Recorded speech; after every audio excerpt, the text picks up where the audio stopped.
in about 30 seconds.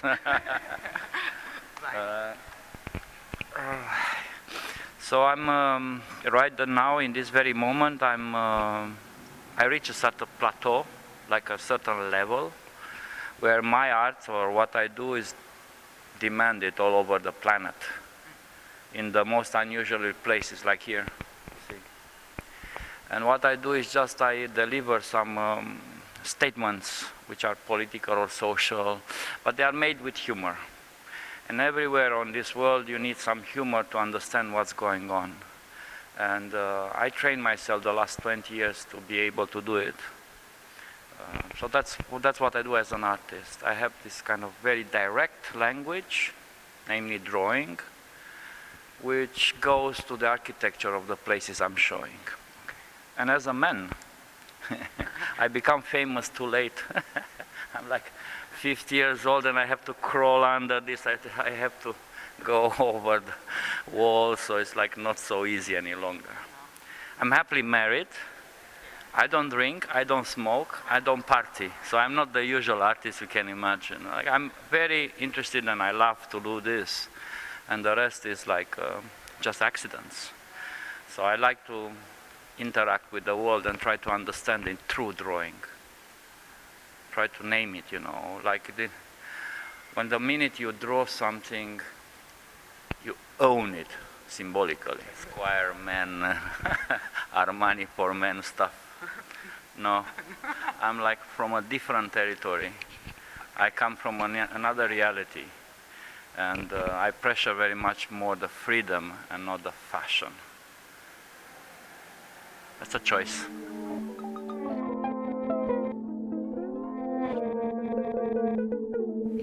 First, I say it's impossible. No, but you know, when you, as an artist, when you are like you master your language, but I think writers, actors, everybody, you know to do a thing, you know to do it very well. Then maybe it's good to get out of the comfort zones, and problems ask solutions. So I said, this is very unusual space. I cannot compete with ruins. You know, people come here to see the ruins, to see the history, to see, you know. So you cannot convince. Fantastic, it's very attractive, very spectacular in itself. So I said, I can't compete with, I will lose this battle, no, of attention. And in spite of everything, in plus, it's like Bob Wilson on top. It's like Hollywood on top, right? So I have Hollywood on top and ruins under. So, but I found something unusual. It's unusual. So it's like, it was like a provocation. It was like a provocation. Then, I didn't know much about Palazzo Madama, you know. The name is kind of funny, no? You don't think about it. Huh? But here in Italy and in Torino especially, it's a lot of palazzo. You got lost. It's palazzo after palazzo, no? So I didn't know about the significance. I didn't know so many people come here. My decision to do the project was because this is a public space and it's free. You don't pay to enter, right? And here, a lot of people comes from young, very, very kids to old, right? And it's like constantly coming. So it's a very good place to address some issues. Now, these are disturbing for people. They come to see something else, they come with a mind frame, and now a lot of them cannot click, cannot see this. I think you can put them an atomic bomb here, and they don't see the atomic bomb because they came here to see the history. So it's a question also of perception, which is art, which is culture. So when you put these two languages together, this which is a temporary language, it's a project made now, right, for a month. And then you look down and it's like, you know, some hundreds years ago. You have to think about what is this permanent tempo, how history is constructed, you know, what we save, what we value, what do we think is time, history, society, all of this, right? So if you are like a bit more relaxed, I think this contrast between these two languages can create very interesting ideas in your head, right? Now, but coming back to you, I told you I don't drink and I don't smoke. I don't do fairs also. I don't like art fairs at all. I think they are a part of a mechanism, they are necessary, but I don't like them at all. So I also accept it because this is outside the fair. It's out, right? So it's not in the ghetto of the arts somewhere. It's in the middle of the city. So I don't think art, you see, I told you, they are coming like constantly.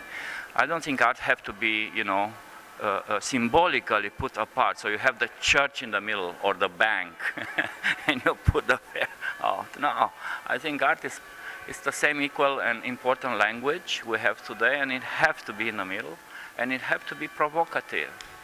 Provocative in an intellectual way, not like you're smashing your stomach, but, addressing some questions. I think this is my role, and I can do it, even here. I made a drawing somewhere in some parts. I said I did MoMA, I did macro, and now I did Madama. Because you tell me, does anybody in this city still believe in politics? Is anybody in Italy still believing in it? So how come, in my country it's the same. We kind of fail, so our political class fails somehow, so people don't trust parliaments, they don't trust governments, they don't trust presidents, So how come? Why we end up here? Why democracy, which was one of the model, an extraordinary model of society, why do we fail? What's going on? So that's the ruins, right? In my opinion. I mean, statements here are about everyday life, are about politics, are about fashion, are about our life, our society. But this is like we are in the moment where all this will go down, or will change, or it will become a memory. No, yeah, this doesn't just come into my head. Okay. It's a long research process, and everything you see in this room are like drawings I made in the last 20 years. Some of them are remade for this specifically context, and they are put it together in a different way. And then I do research on the spot, and I make drawings for the situation now and here. And these are the new generation of drawings who join. So my projects, as always, I found a language which gives me a lot of freedom. I don't need technician, there's no craze, there's no insurance, there's no, nobody move money around for me, there's no, I can manage by myself. And in the same time, I'm able to create a new project. This is especially my gift to the city of Torino. It will never be the same. And in the same time, it's a retrospective, because I remade drawing from 1995, which they are still valid. So in a sense, it's also confronting with my own history of thinking, and put it in the present time. What does it mean present? I cut the projection out. It's too spectacular. People will come to see something and they don't. So they will have a problem. Like you come in, you didn't see, right? You didn't see. This is not in your face. I'm not like a Prada foundation, and not like the fancy artists of today who necessarily have to be on the cover, right? So I do my stuff. If you are able to see it, you won. If not, you're lost. So this will be a more discreet statement, and it's for more discreet minds and souls, right? So this is what you see. If you are able to see something, you see. If not, vado via. Bella vita. Venceremos. Extra. So it's up to everybody, people are very interesting usually, and this is very, very interesting here, because these people who are not coming to Contemporary Museum, they come, they see this, they say, what the shit is this, they say, what the fuck, what's it? So it's like natural questions coming out.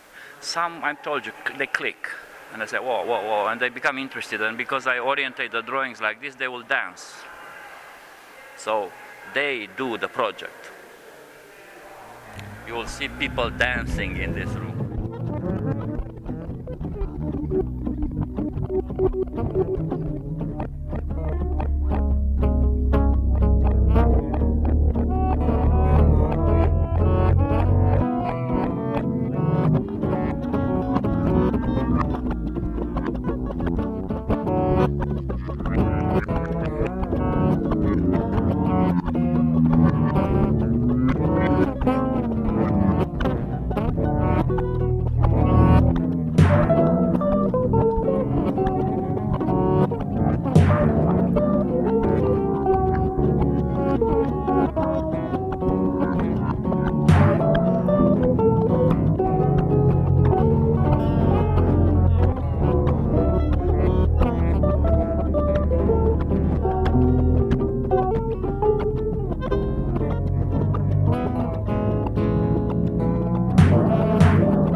Thank you.